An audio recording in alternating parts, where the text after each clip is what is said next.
Welcome back to another episode of Spank Ranch Garage. Tonight we have this really cool Volvo wagon drift car. I don't know much about Volvos, but I do know I'll figure it out. So it's here because it won't start after a fresh build. It's got mega squirt and cam and crank angle sensor issues, things like that. The car is not complete yet. It's put together, but it still needs a lot of work. So I'm gonna go ahead and try to get this thing running for the owner and then give it back to him. He can finish it up and then we'll tune it. So follow along for the journey. Start from the rear on this thing. It's got fully tubed rear end here, fuel cell, really nice firewall built, plexi rear window and stuff. I like that. It's got a really nice tight fitting cage in it. The interior is pretty spotless. It hasn't been used yet, so pretty well set up car. It's gonna run on E85, which is exciting. We'll get to the good part under the hood here.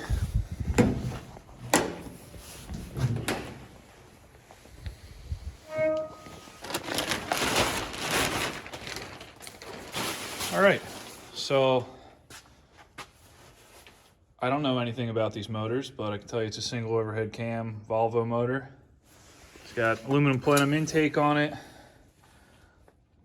S200 Borg Warner, it might be like a 256, 257, I don't know, I haven't looked yet. Really nice fabrication work on this build here.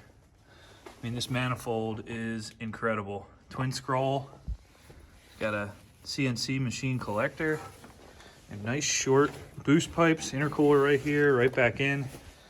This is a hell of a setup. I don't know what kind of power we're expecting to make out of this, but it looks like a really high-end build so far. So we'll go from here. Okay, and some of the tuning related stuff. It's got LS coils on it. It's got an old DSM crank angle sensor. I've never messed with one of these, but I know they're very similar to the Nissan KA and SR one, so it'll probably have a wheel. It's like a dual wheel. You can use it for cam phasing and crank phasing. If I had to guess, it's driven off this auxiliary shaft here or something. I'm not really sure how these motors work, but that's okay. We will figure all that out along the way. Another thing that's really cool about this is a Nissan. Let's get you in there. That's a Nissan CDO9 trans bolted to a Volvo bell housing behind a Volvo motor. So that is a fantastic trans put behind here, and it's really cool that they got the kit to make that happen. Engine management should be very simple. Good old micro squirt, no problem there. 4-cylinder, waste spark. It's also for dash setup here, pretty cool. Fuel gauge, AFR. It's got a tablet mounted in it. It's got Tuner Studio up on it right now. Oil pressure, voltage. She's connected now. Map sensor looks reasonable. Throttle position, give that a sweep. Okay, we're looking good there. Intake air temperature, that looks a little high, but we'll get into all that stuff. Anyway, I want to crank it, confirm that we have no crank sensor, no crank signal. Good thing to mention is when you're like troubleshooting cars that you don't know how they're wired, how the ECU is configured, especially playing with crank and cam sensors, rising edge, falling edge, all that shit, unplug your coils because you don't want to have a coil hang on and burn it up for no reason. So I unplugged the coils, and I also have the fuel pump fuse out. That way I can crank this thing, play with it, and I'm not shooting sparks, I'm not heating up coils, I'm not doing anything like that. Okay. Oh boy. Okay, so it's just like the Nissan ones. Get your, this looks like 24 resolution on the crank sensor. Then this one bigger gap here is your cam reference, cylinder 1 top dead center reference, whatever you want to call it. I mean, this is a 4-cylinder running wasted sparks. We really don't even care about cam position, but we'll try to make it work anyway. So I think now I'm going to bring the sensor inside and scope it and make sure it is good before I go any further. Then we'll dig into the car and see what's up with that. Brought the sensor into my electronics lab. This place is laughable. because I just start a bunch of projects, tear a bunch of crap apart, and then never clean up. But anyway, wired the sensor up, 5-volt power. I know that's not right, but bear with me. 5-volt power. And I'm testing just the crank sensor on this scope here. And when I spin this, you can see that we are picking up a decent crank pattern there. So the sensor works. Now that's only giving me a 2-volt pulse, which is not going to be enough for Megasquirt. So I'm going to run this up to 12 volts. Right now it's 5 volts on the power supply. We'll turn this thing up to 12. I wanted to start low just to play it safe here. I think the Nissan ones run on 5 volts, but who knows. So we bring this up to 12. Now we get a taller waveform. However, that waveform is only 4 volts. So I got this thing set at 2 volts per division, and that is only a 4-volt waveform. It'll probably work, but I'll see if we can do better than that. Okay, so now I put a pull-up resistor from the 12-volt leg to the sensor leg, and you'll see here that we now have, damn, this is hard to do with one hand.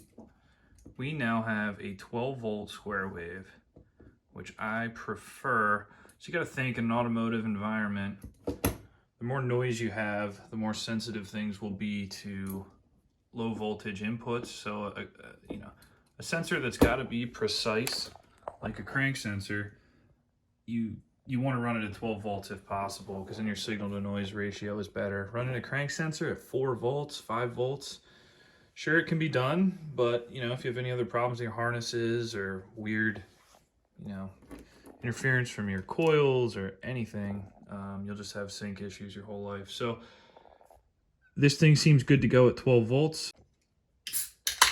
Okay, so brief demonstration. The cam sensor works as well. This is the large missing cam tooth, represented by this gap.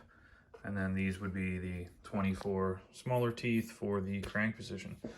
So I'm confident that this sensor is okay. So now we're back out in the shop, put the sensor back in the car, and we are back probing at the ECU to confirm that what we found in the lab is indeed true in real life. So I'm gonna go ahead and count all of these and make sure everything lines up. The reason the duration on some of these is longer than others is because I was just spinning the sensor with my fingers. So I can look for anomalies in the data, but I don't want to wear this guy's starter motor out. So piece of hose on an impact gun to just keep this thing turning. I'm collecting data up there on the scope. Looks really good. That's a healthy waveform there. So I'm going to say to the ECU, we have an acceptable signal. So now we need to investigate if the ECU is configured to deal with this signal or not. I found problems in the wheel decoding menu here. So this is what I would use. It's a toothed wheel. Falling edge, spark going high, wasted spark. We're gonna have a cam input. We have 24 teeth. We have a single rising cam tooth there to sync it. When the car came in, it was set up as a 24 minus 2. Sometimes I'd be spinning the crank angle sensor and I'd get injector fire for 22 pulses, and then it would drop out and say sync error. Well, that's because it was waiting for 2 missing teeth, and those missing teeth never came around. So we're gonna crank the engine by its starter and observe the RPM.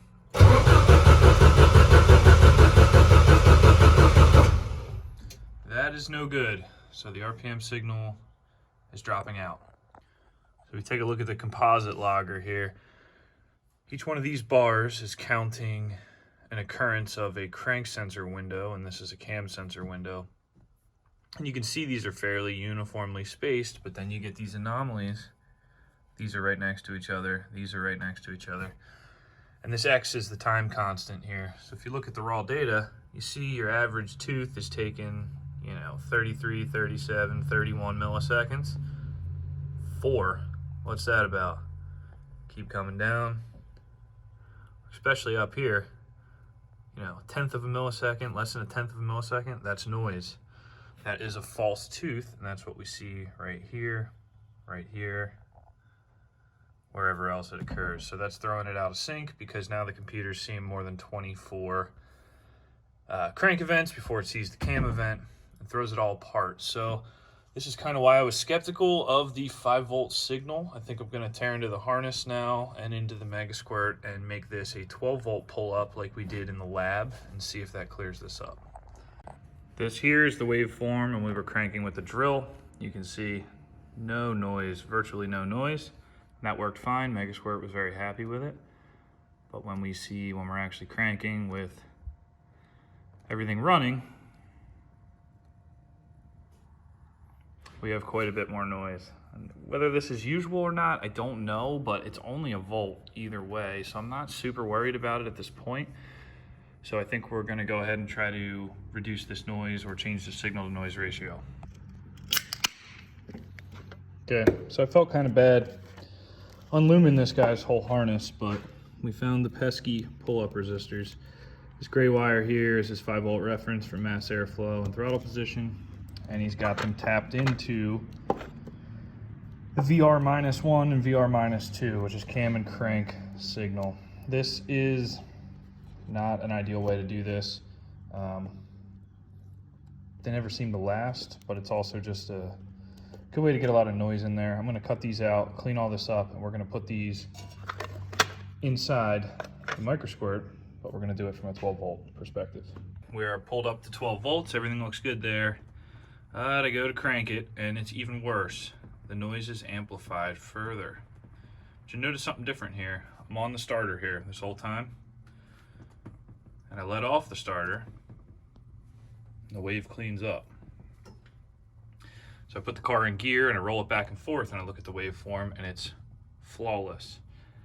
So I'm getting a ton of noise when the starter is engaged, so now we need to go a different direction with this investigation. So I go ahead and probe the power to the micro squirt, and you're not going to believe what we have here. Look at this power line. We're dipping to, and we have serious noise on this. And I don't know if these dips are real, but either way, this is extremely noisy. We're never gonna sync a crank sensor with this type of power input to the ECU. So to eliminate the relay powering the Mega Squirt, things like that, I clipped right onto power lug on the firewall and the engine ground.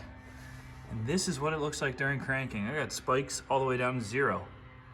And that is not good for electronics. So we need to take a step back and figure this out. Just to make sure I wasn't going nuts here, overreacting about this noise, I come out to my absolute roach of an E36. Sits in the backyard, gets no love. This is its waveform during cranking. I mean, you got a little bit of noise, but nothing crazy, so something's going on. Let's test the starter directly for its waveform. The way I'm doing this is I'm just pulling power off the firewall, and I'm just putting it to the starter motor. I'm not pulling the solenoid in, I'm just running the motor itself. And look at the ridiculous waveform coming off of this thing. I mean, look at this noise here. This is out of control. We're gonna test another starter off of the car as it sits right now. I'm gonna plug another starter in, not for this car because I don't have one, but another Bosch starter from another car of the similar vintage. We'll see what that looks like, and if that's much cleaner, I'm gonna say we need to get a starter in this thing before we go any further.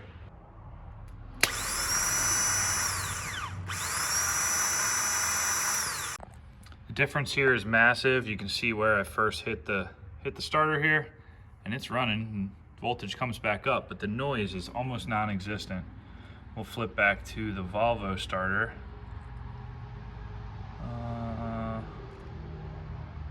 Here.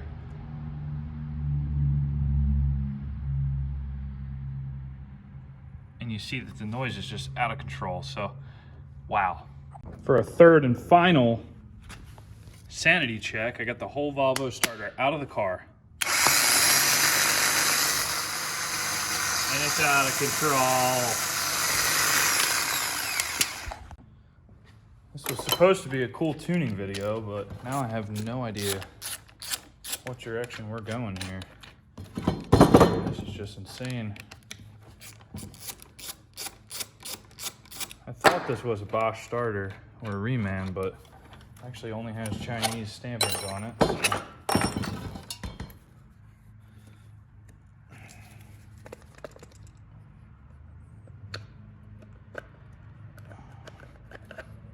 Okay. Planetary stayed in there, that's nice. So I'm gonna be looking at the armature here and at the brushes. Honestly, this is a little outside my wheelhouse. I'd rather just replace the starter. I have no idea what I'm doing here. And I found out what is wrong with it.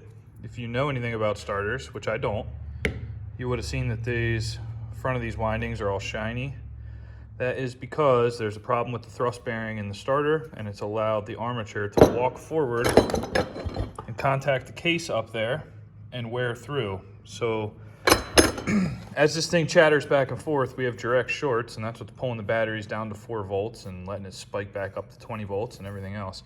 I noticed after just a quick test, this thing was really hot, and I was like, wow, this thing's really hot. After careful inspection, okay. This turd is done. No way I'm fixing that. See you later. I had an awakening. Went and worked on some other things, drank some beers, and I was like, you know what? I probably can get a rig the starter temporarily to make it work. So I took out this planetary cover and put the thing back together. It's not right. The customer's getting me a new starter tomorrow, but my curiosity is so piqued with this thing. And here it is cranking now with that part removed. Very nice. Okay, we've got a couple anomalies here, but I'm not going to be picky because this starter is in terrible condition. But we are no longer dipping to 0 volts like we saw earlier. So I'm willing to bet this syncs right up with the Mega Squirt now. Let's test that. I found problems in the wheel decoding menu here. So this is what I would use. It's a toothed wheel. Falling edge, spark going high, wasted spark. We're gonna have a cam input. We have 24 teeth. We have a single rising cam tooth there to sync it. When the car came in, it was set up as a 24 -2, which like all these Volvo guys are talking about online, but that's not what the wheel has on it. It's never gonna work.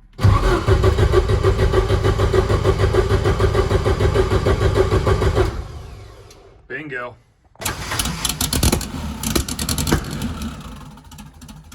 I don't know that the firing order is correct. I do have the timing pretty close, and it's blowing flames out the exhaust and out the intake. So turns out the engine harness is built wrong. So I had to cross the plug wires here. Luckily they reach, but now she's firing on a proper firing order. So that was a tricky little turd as well.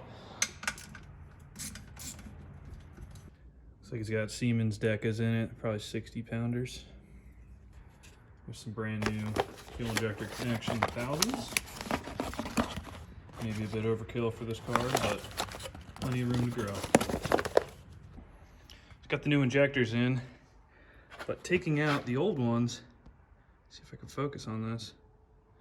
These are like totally burned, the 2 center ones, cylinders 2 and 3. Never seen that before. I would imagine at some point in their life they popped out of the intake and had a fire. But the harness is totally fine, so I don't think it happened in my possession, but these injectors have some history, that's for sure.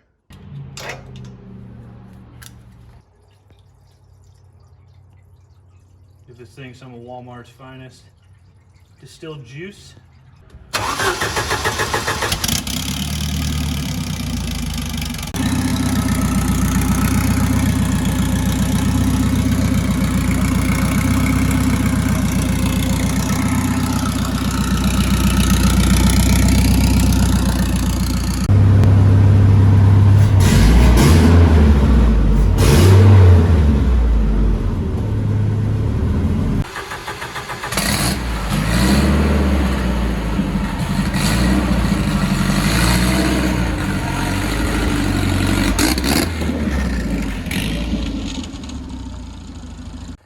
That wraps up another episode of Spank Ranch Garage.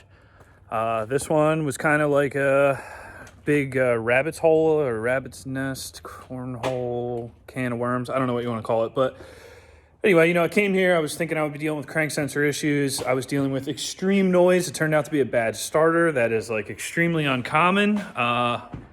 In hindsight, I should have started troubleshooting from the 12-volt source and worked my way back to the crank sensor. But, you know, that's so rare. I typically don't work that way. And then you got, you know, coil signals crossed in the harness. You got pull-up resistors hidden in the harness. You got all kinds of things going on. So troubleshooting custom cars is very difficult, but once you know how everything's supposed to work, it can be done. So you just need the tools to do the job, a little bit of dedication, and a couple beers, and it'll get done. So